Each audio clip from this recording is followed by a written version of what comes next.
Okay, well, thank you for joining us today. We are here for the third YSEALI Seeds for the Future webinar. This webinar is a meeting with 2017 YSEALI Seeds for the Future participants. We have 3 participants from YSEALI Seeds for the Future 2017 here.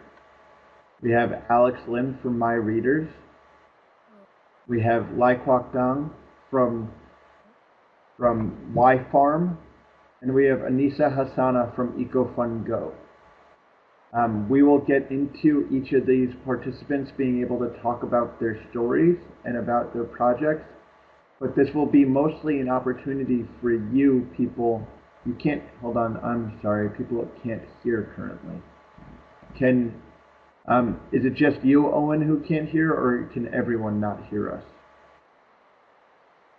If you can hear me, please write into the chat window you can hear me.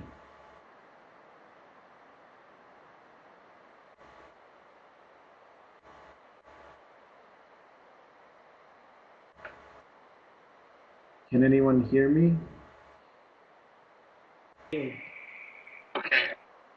Okay, perfect. So Owen, maybe reset. Owen, please try resetting. Okay, so we will start off with the same question for all 3 of you. The question will be, how did you hear about YSEALI Seeds for the Future, and why did you apply for YSEALI Seeds for the Future? We can start with you, Alex.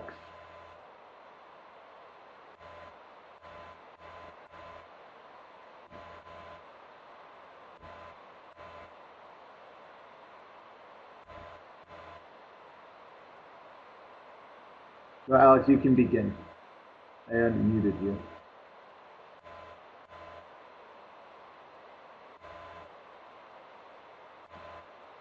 Alex, can you hear me?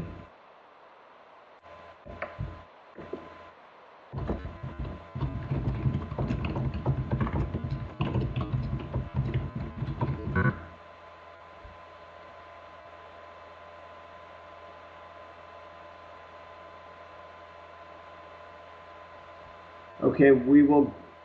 Alex, can you hear me? Aaron? Yes, there we are. Perfect. Yes, we can hear you now. Right. Yes. Sorry, you were. I couldn't hear you just now. You were breaking a little. Can you repeat your question, Aaron? Sure. So we were asking you, Alex, to okay. describe how you found out about Can you guys YSEALI hear Seeds me? for the Future. Am I audible? Yes.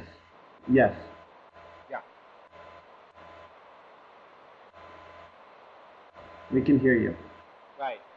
So my seeds experience was me applying. My partner and I, we founded MYReaders. So before this, we were just an organization. We got to know about the opportunity after attending the YSEALI NGO event at Cebu, Philippines. So subsequent to that, we saw this opportunity, we started to apply, and we put in together an application for funding so that we may produce our books, so they can produce our books. After that, we got selected. We attended a workshop in Bangkok, of which we also what were the steps moving forward, how to ensure success of our program, success of our project, and reporting norms. So, subsequent to that, the month after, we've been submitting reports every month, and yeah, that's all. And how has your project grown? Care to elaborate where I should fill in with more detail? Sure. How has YSEALI Seeds for the Future allowed your project to grow? Yeah, so initially we were only printing papers with no graphics and whatnot. And as teachers, we all know that. Oh, sorry. Maybe let me just give you a little background about what my project is all about. So MyReaders is a literacy initiative to help students to read. Now, the background of it is that my partner and I, we both founded MyReaders. We were both teachers from a low performing school, and a lot of students were not literate. They were illiterate, and of course, before arriving at the whole conclusion that they're illiterate, we were experiencing a lot of problems, a lot of vices, a lot of discipline problems. Students not coming in, students are being disruptive and whatnot. And the society the community itself is not very supportive of their education. And then after that, after matching all the dots, we realized that the bigger problem was actually that the students are illiterate. So we started trying to put together a toolkit to help students to read. We did our research on what helps them most and what not. However, the only thing that we didn't have was exciting illustration, or at least a compiled and a very neat toolkit. We had a lot of loose notes, and they are created as and when it is needed. So we realized that this is not sustainable, and we really needed funding. Hence, we applied for the opportunity at Seeds for the Future. I came up with this book. Of course, I've got another set there, which I'm going to bring in a short while. So this book, with the fund that we got from Seeds for the Future, we paid for the illustration and the design of the book, and also with the printing of it.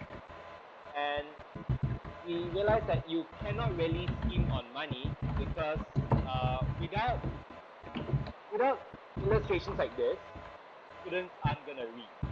Students won't feel like flipping the pages to begin with. So that's a brief description about what my project is and how Seeds for the Future helps it up to another level. Yeah? Wonderful. Thank you. And Dane, can you please talk about your project a little bit?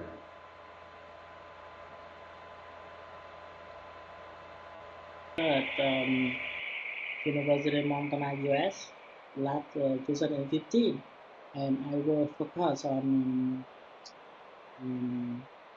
organic farm. I learned a lot about farming, organic farm, community development farm, teaching farm in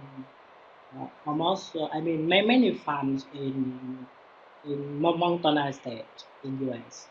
And another friend from Laos, she also from our team to join this.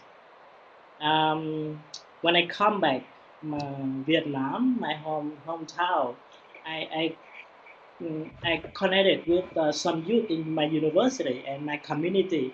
We did develop the teaching farm, but we did just small, because after the program we got small funding from U.S. department to do something in our community. And after 1 year, can you hear me? We can still hear you. Okay. Yes. And after 1 year, we hear about YSEALI Seeds. And yeah, after that, actually at that time we work only in Mekong Delta of Vietnam.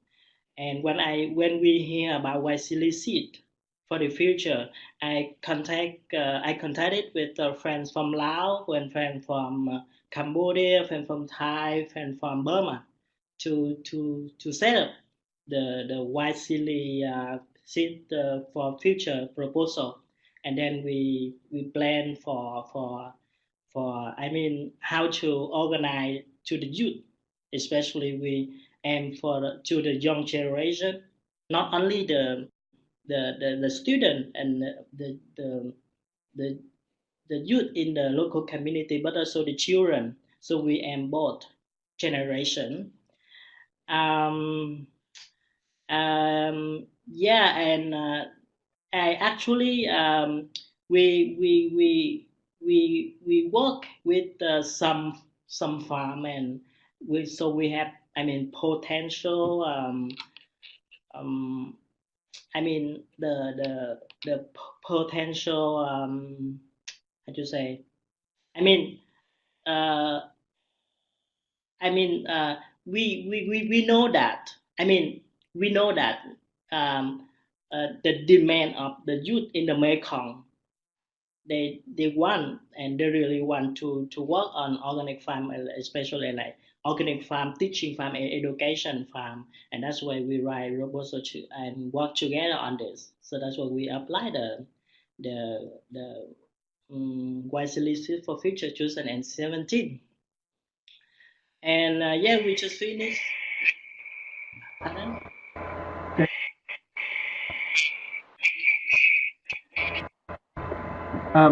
Thank you, Deng. And so I wanted to ask both of you if you could kind of share or think about if you have any tips for, we have about 15, 20 people in this room who are preparing proposals right now for YSEALI Seeds for the Future 2018. If you have any tips for what they should be working on for their proposal and how to make their projects a true success for YSEALI Seeds for the Future application to be accepted. Does that make sense? Like, what tips would you say is necessary to have in an application? Alex, you want to start first, Alex?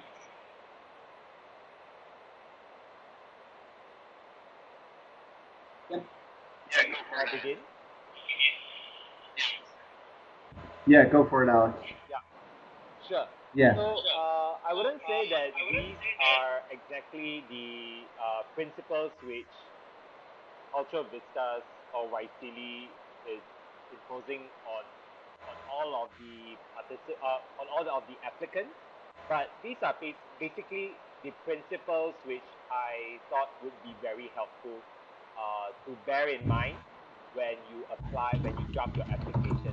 So number one would be scalability.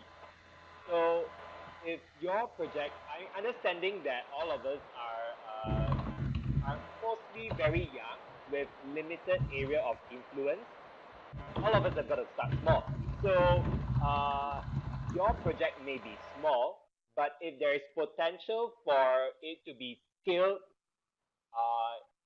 to reach wider impact, that's a plus point. So number one, scalability. Number two would be replicability. So replicability may not be a principle which would apply for every single project under that is eligible under the Seeds for Future. But I personally feel that if your project is the hallmark of a good project is where a project is able to be replicated elsewhere, somewhere around the Southeast Asian region as well. And then, so that is the second one, replicability. Sorry. So the first one, scalability. Second, replicability. And the third one would be sustainability. So the question to ask oneself is your project sustainable? I always thought of, I had to catch myself all the time and remind myself that this funding is meant to start something. It seeds for the future anyway, right? So with this startup fund, my project should be able to sustain itself. Yeah. Good. That's all from me.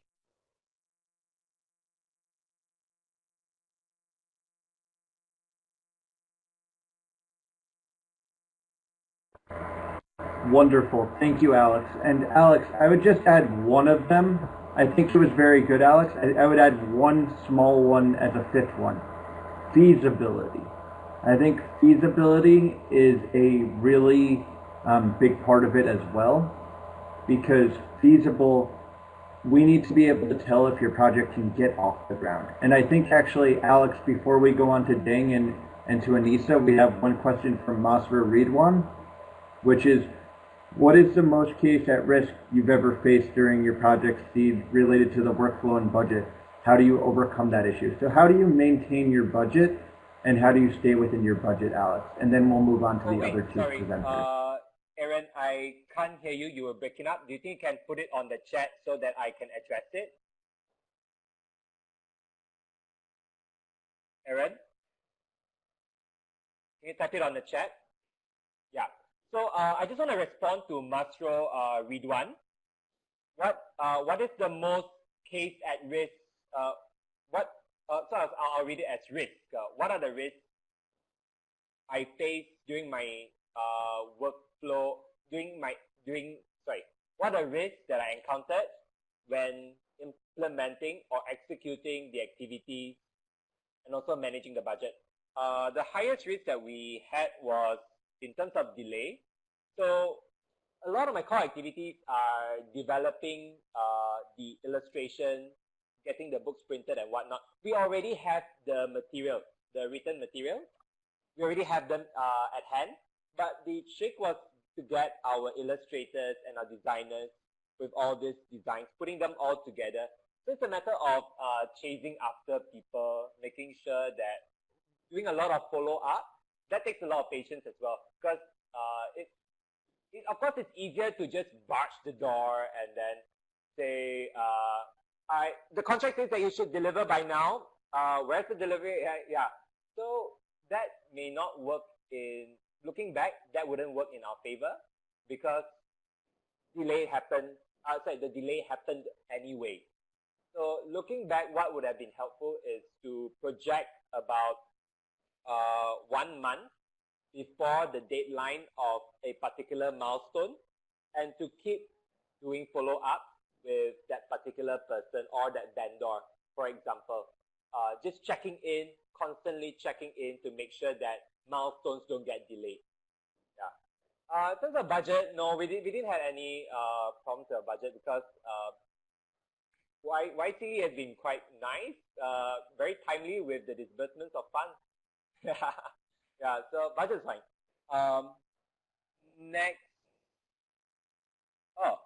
How many students have gone through your program? Right. So one of the schools that we adopted was, they gave us 96 students. Of course, the trouble of handling a class where students don't need to pay is that there is low sense of ownership. With that particular school, we only managed to target. Hello, what's happening? Oh, sorry. Yeah. Oh, sorry. Something was moving around. Yeah. So with that particular school, we only managed to, although 90, I think we're still okay.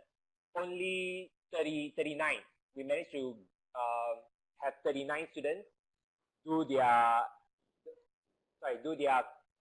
their beginning diagnostic and end diagnostic. So, question, I think something I forgot to mention just now was, how is your project what are the success indicators of your project? That's got to be very, very clear. Because if your success indicators are not clear, they're not tangible, they're not quantifiable, that's not really a good, that's not a mature project yet. You can refine it further. So for example, what we do is that we develop a set of diagnostics where we measure students' literacy before and after the project. And then at the end, in summary, that wasn't the only school that we managed to get in touch with. We managed to train other community leaders and teachers. In short, this year, we managed to touch more than 20 schools, and each school having about 30 students, and the other 19 schools would end their program by end of November. Yeah. Then at that time we'll be able to tabulate data and see and track the amount of growth a student achieves. So with this program, there was that one school I talked about earlier with 39 students, and average growth was 2 years of reading growth in 14 sessions. Yeah. So that's a little brief update. Thank you, Alex. That's wonderful. Awesome. Thank you so much, Alex. That was wonderful. And so now we are gonna, so what I wanted to kind of say first is Alex is from the education wing, Dang is from civic engagement and environmental wing, and Anissa is from the entrepreneurship wing of the YSEALI Seeds program. They're the 4 pillars of YSEALI that all projects should be under. And so we wanted to give you a diverse range of different participants and speakers here who could speak to those different ranges and different wings of the YSEALI program. And so I am going to introduce Anissa Hassana right now. Anissa is joining us right now. She's actually on a YSEALI professional fellowship. We saw her earlier on the train. And we will have Anissa talk a little bit about her program right now. And then she will talk about answering Lorbertson's question about giving advice on how to create a project that will benefit the community. So go for it. Okay, Anissa. thank you, Aaron. So do you hear me now? All clear? Okay. Yes, Yeah, we can okay. hear you So now. hi, Perfect. everyone. My name is Anissa, and actually, I'm sorry for my late arrival. And actually, my team was one of the YSEALI grantee this year for the Future Seeds, and our project called EcoFunGo ASEAN. So actually, our project is like doing a campaign, environmental campaign based on our product. So I actually run a social enterprise. It's called EcoFund Indonesia, and I create board game. It's called EcoFunopoly. So the mission is we want to promote sustainable lifestyle through our product. And so about the tips, I think when I try to apply this wisely future trend, so I believe that every project must be unique because if you want to apply for a program or for a competition, you have to be like, you have to be compete with the others. So you have to show that, okay, I'm different.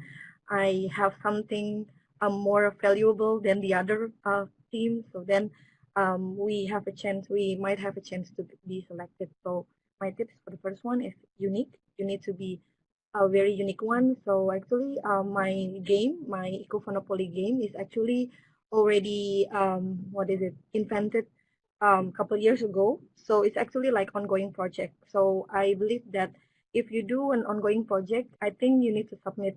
So because sometimes when you run a project, so you need to grow, right? So I mean, it's good to have a fresh idea if you want to apply, but I think if you already have ongoing project, maybe you can apply and you can create like more you can grow, you can scale up your ongoing project. And also since I'm from the social entrepreneur part, and I think your project must be impactful. I don't know if Alex and already explained about the impact. So because once you propose a project, it should be like how you can serve to the community. So I saw the question that how you can create a project that will be very beneficial to community. Just think like what you want, what you can give, and like how the project helps the people. For example, like my reason why I create games, because in Indonesia there are not so many games that can teach the children about environmental issues, while we see like every day I saw many people just littering, just waste the energy, waste the water. So actually, that's just a simple simple reason why I want to make this game. So the third or second tips, it's just to just be simple. So you don't have to think very far. Like you don't have to make a mega project. Like you don't need to make a super complicated project. Just create a simple one. Like for example, I just create a game, and since I like game and I have interest in environment, so then I just mix it both and then make a monopoly. And also the fourth tips, maybe you have to be clear. So sometimes I saw some of project, I review some of the application from my friend, and sometimes it's not clear. The explanation is not really clear. You have to define like what is the definition of your project in only one sentence, and what is your target group, what is your purpose. I think those three are the the basic information that you need to explain. So you don't need to explain in very detail. So you just have to explain what is your project and who is the target, and then what is the purpose, and what is your expected output, because the project we expect that we have something a change. And if we done a project, then we need to make something better to the community. So I think that's all.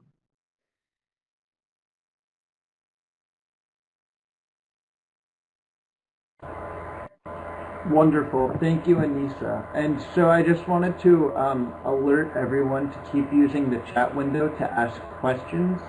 And then also take a look over on, so you can actually go to this website right here, YSEALISeeds.org, for where to find the application, where to find information about all of their teams. So you can find opportunities and find information about about Alex's team, Deng's team, Anissa's team, and all 20 YSEALI Seeds for the Future 2017 projects, and information about them on that website right here, YSEALISeeds.org. And it's a good resource, so you should try to look into that. We will now move on to Lai Kwok Dong. Dong is from Y Farm, and he will try to answer some of the questions on how to make a worthwhile project and what goes into that, and what tips he would share with an application. Yeah, actually, we just Y Farm have just finished this month, and yeah, luckily we will continue for next year, and we got a funding from one institute in Philippines and WWF for next year, and we organized the workshop, for like 1 year celebrate in Laos, PDR, and about 30 youth will come to Vientiane, to celebrate the first year project from YSEALI, and then we make the action plan for next year. And for this year, we have educate training about organic farm and teaching farm for over 250 youth in 5 countries, with 7 training courses with different generation, the youth from the school, the youth from the university and local community, as well as the children from secondary school. And we have, at the beginning, we think, we thought that we just work with our potential partners in 5 countries, and we have 5 partners, but actually many partners, they contacted Y Farm, and they asked Y Farm to be, to support them, but we don't have budget, and we just accept more 2 partners. So totally we have 7 partners for the farm, and 7 partners for the youth group in 5 countries. Especially we organize 3 youth exchange on farming and sustainable agriculture in Laos, in Thailand, and in Vietnam for 9 youth. So we come and learn, and for example, the youth in Burma, the youth in Thai, in Laos come to Vietnam, and they learn something about farming system in Vietnam. They not only learn about agricultural farming system, but also about the culture, about our economy, anything. And when I get back, and they have something in mind, and we continue to work together. And I just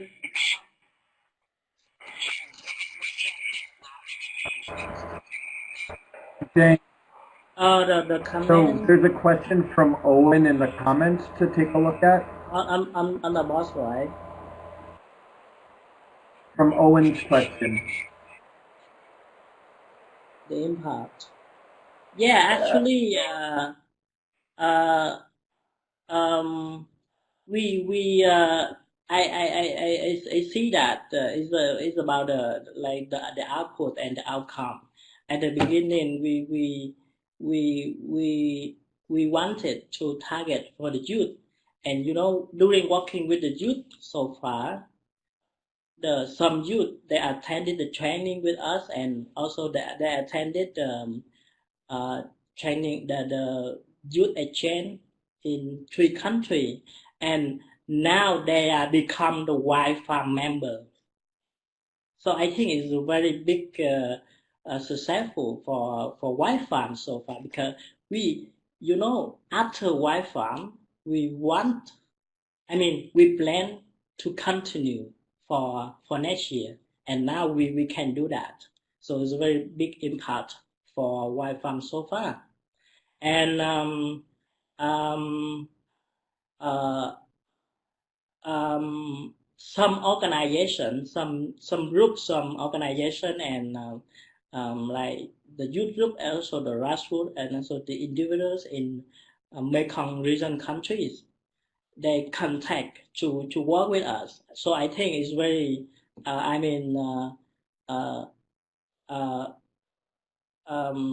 achievement for Y Farm to implement this year. So I just highlight that. And for the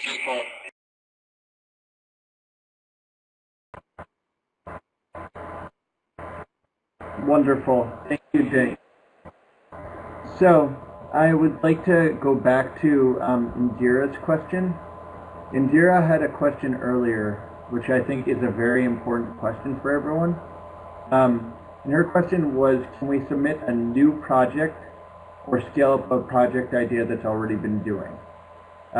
Do we have to do a project that has been done before, and which is more preferable? So I think something that is very helpful here is both Alex and Anissa had projects that were done before, but Dang had a project that was a pretty new project. His was a new idea. He had to have the connections, but it was able to work even though it was different countries and a completely new project. As long as, so there is no requirement for a project to be more of a new project or a project to be a project that's already happened before. The key requirement is for you to tell us why YSEALI Seeds for the Future funding will help your project and what it will do to make your project grow. So if it's a project that's already been done before, how it can take you from this level to that level. Whereas if you're a new project, you have to explain how you will get it done. So going back to Alex's questions before, or his comments before, about feasibility and scalability and replicability, scalability would matter more for existing projects, where sustainability and feasibility matters for current projects. So we now have a follow-up question for Dang from Owen. Where do the youth members do the actual farming? Are there actual farming communities?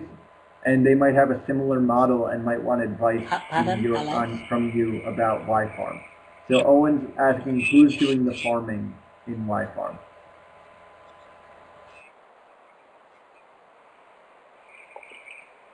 So can you see in the chat, Dang, the question from Owen saying who's doing the farming?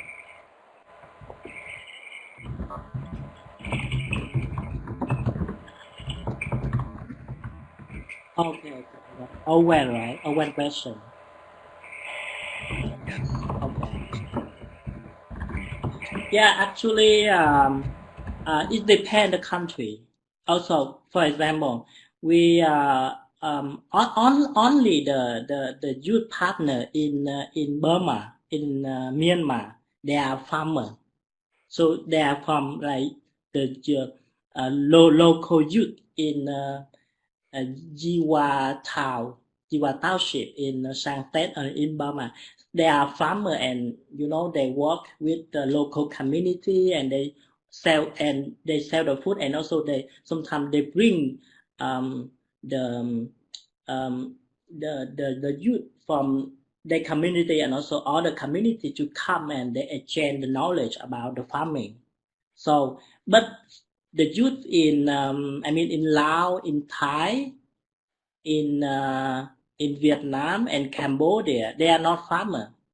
So they connect with the local community or also the school to do farm. I mean, not to do farm, to build the farm practice, and they bring the student come to the farm to learn.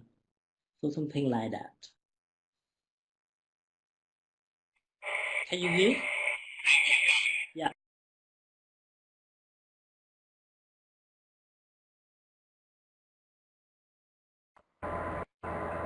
Thank you, Dang. Yes, that was a good answer. So for everyone currently, please keep asking your questions. What is question for all? For projects that have possibility of branching out to ASEAN countries apart from yours, does the collaboration need to happen within the 8-month period? Alex wants to talk about this. Yeah, Okay, so we'll let Alex talk right now. Go for it, Alex. So this is the exciting part. One of the things that we realize is important is to have a strong Facebook presence and to keep updating everyone about what our project is all about. Soon, because we were the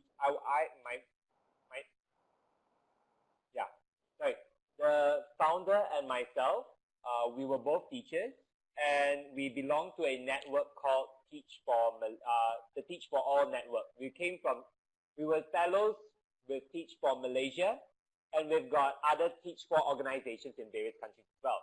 So we've got Teach for Thailand, Teach for Cambodia, and Teach for the Philippines.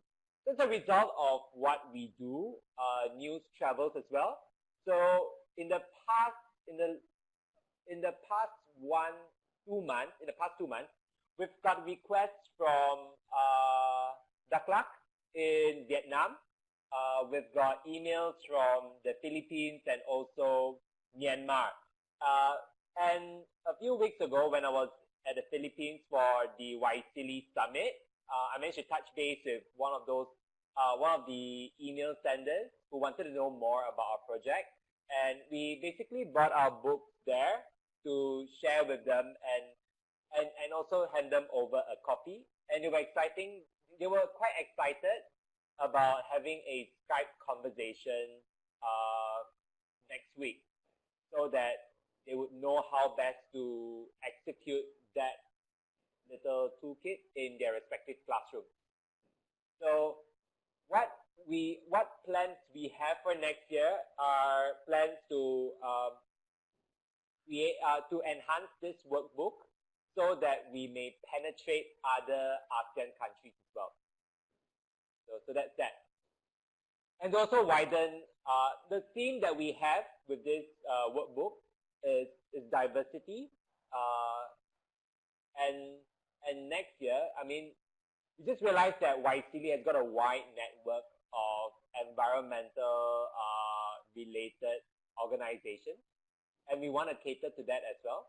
So we're trying to write more books which addresses environmental issues as part of our literacy toolkit. Yeah.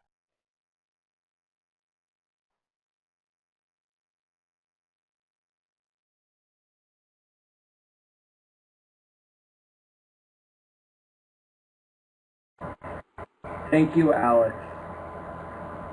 So right now we have a few different questions in the chat room. So I'm going to try to answer a couple of them and then hand them over to Anissa to answer as well.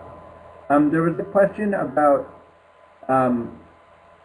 branching out to other ASEAN countries and collaborating with other ASEAN countries, and does that need to happen during the 8-month period? I think Anissa is a great example of this.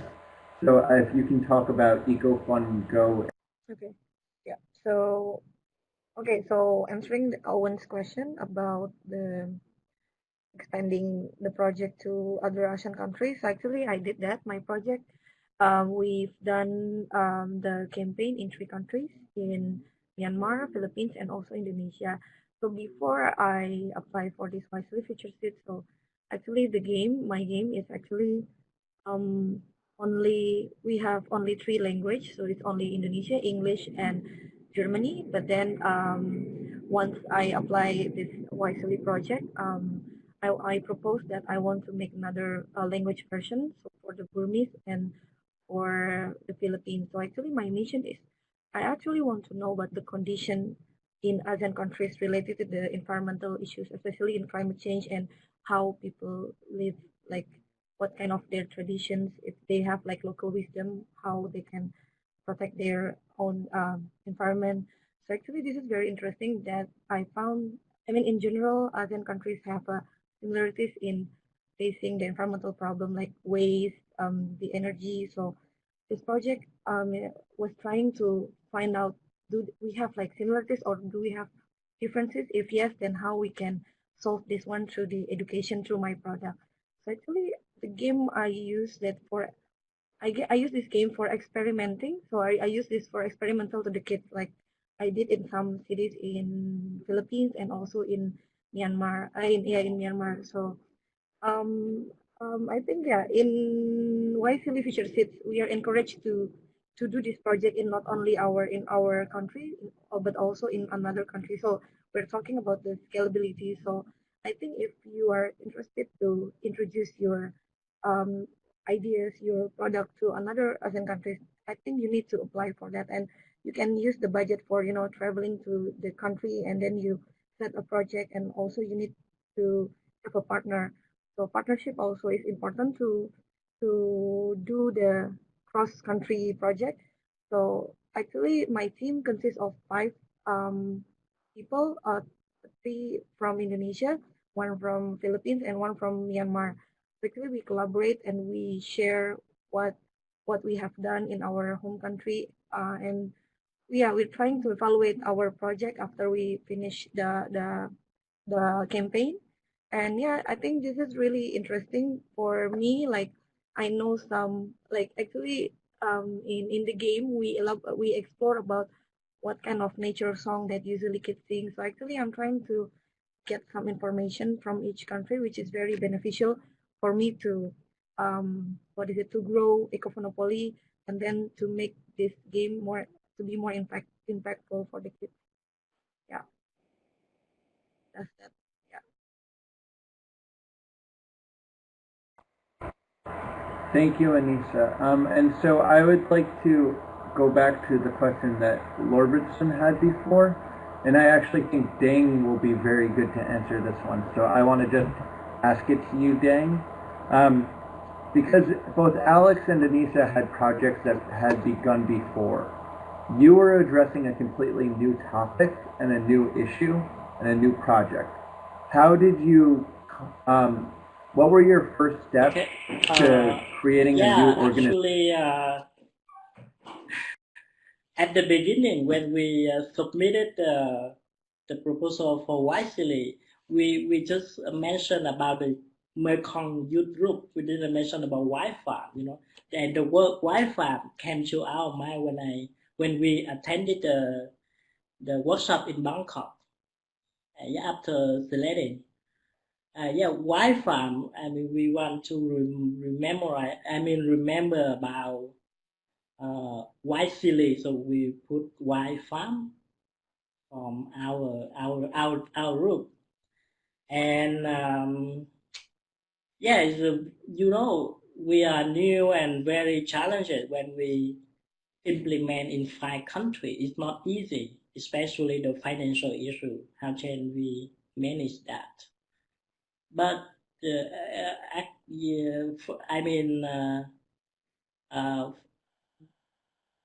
five partners in each country, they're very active, and they really want to make this project happen. So we follow.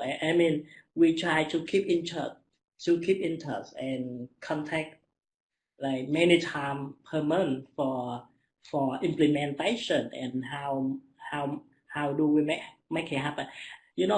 When we implement the project, we also use another budget from another donor. So with the small end from YSEALI Seeds for future, and we could not do like we in 5 countries and with many activities like us, especially traveling and organize 7 training courses, and we have like a very high number of human resources in 5 countries. And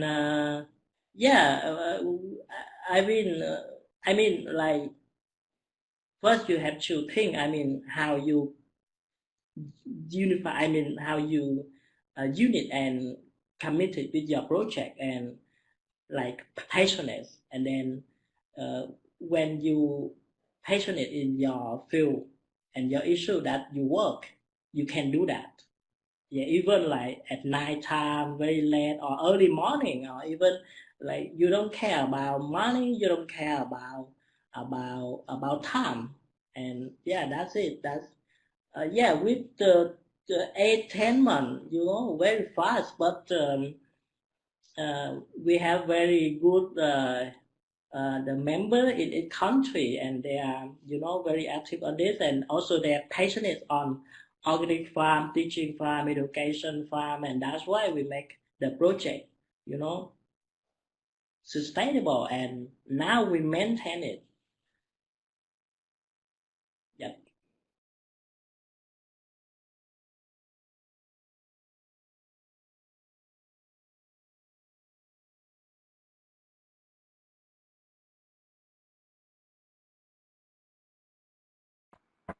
Wonderful. Thank you, Dang. I think this is a very key point and something I want to address and make sure people hear and remember. Dang said something about you have to be passionate about your project. I think all 3 of our teams right here prove this. They're all passionate about it, and what YSEALI Seeds for the Future allows them to do is turn that passion into action. So the funds will go and fund that passion that they have and be able to turn it into a tangible result.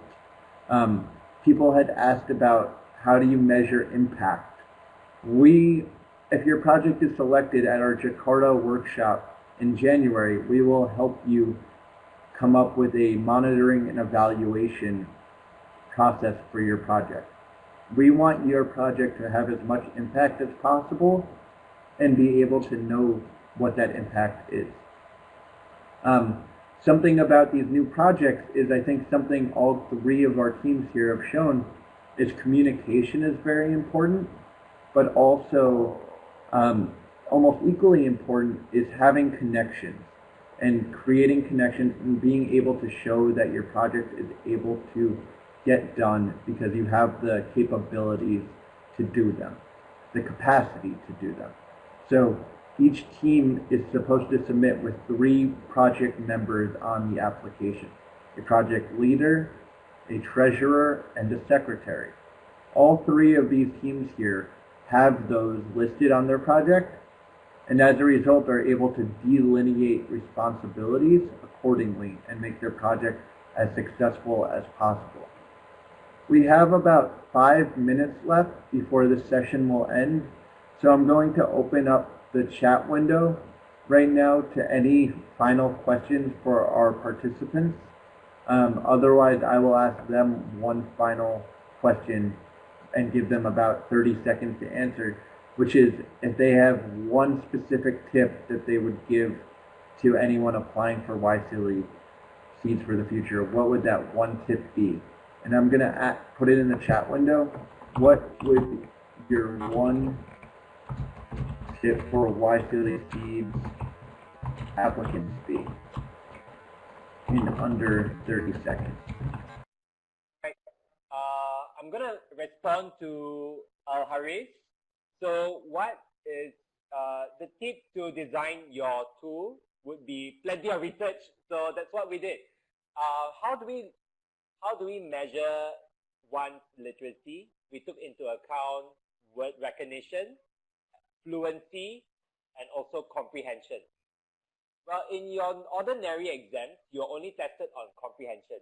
But if a student is not able to read, the amount of effort for him to be able to recognize letters, to comprehending, understanding what he is reading is too far a jump. And when that jump is too far, it is discouraging for a student.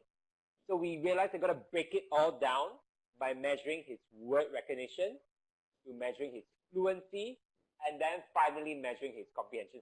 So all these things we wouldn't know if we didn't do sufficient research and bouncing ideas with people who are already in the field. So get to know as many people as possible and ask them questions. Yeah, that's all.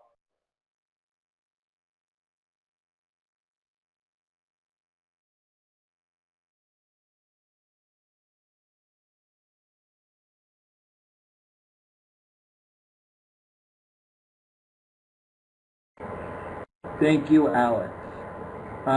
We are going to move on to Anissa to give one tip, and then if you could also. Okay. So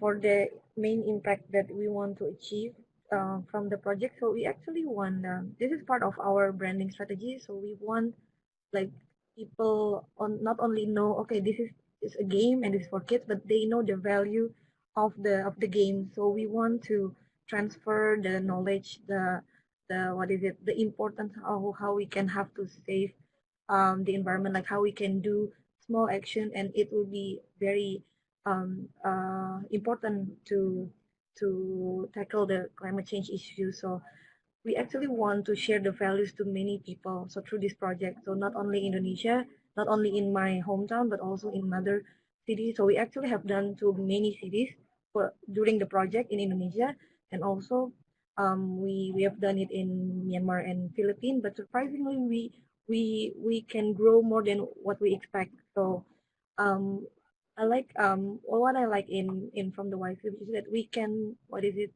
we can do what we need to do. I mean, like, so we have a freedom to express, like, okay, I want to expand to another city, and I want to use some of the funding for introducing to some potential organizations. So and yeah, so the main impact that we expect, that the first, like, I want to have the behavior change, which is behavior change. So we want the kids understand that, okay, so littering is not cool, it's not good, because not everyone knows, like, that is not good, so they just keep doing it. So actually the mission is really simple. We want to change their mindset, their behavior, and also we want to raise because this is about social entrepreneurship. So we actually empower some women who live in economically challenged area, and we empower them to produce the game pieces. So the game made from recycled paper. So we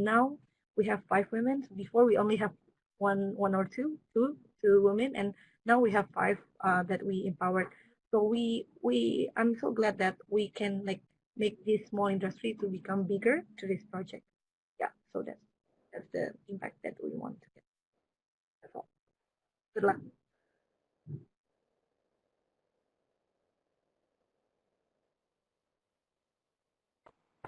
For me, Wonderful, thank you. Yeah, you have to think about, maybe new, and if you do the old project, you have to mention, you have to show what the innovative from your project with the past project. And not only you think about a current perspective, current issue, current context, but you think about the future's perspective. How your project will continuously, and how your project will be sustainable.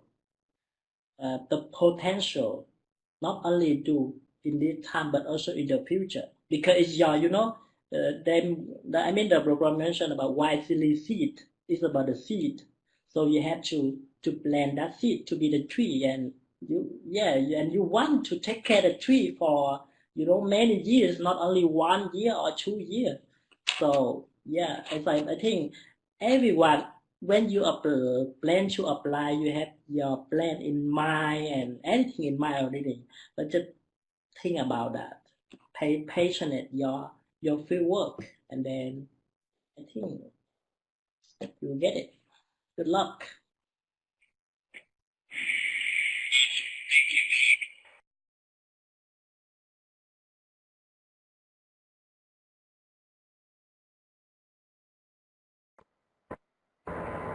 Awesome. Thank you, Dang.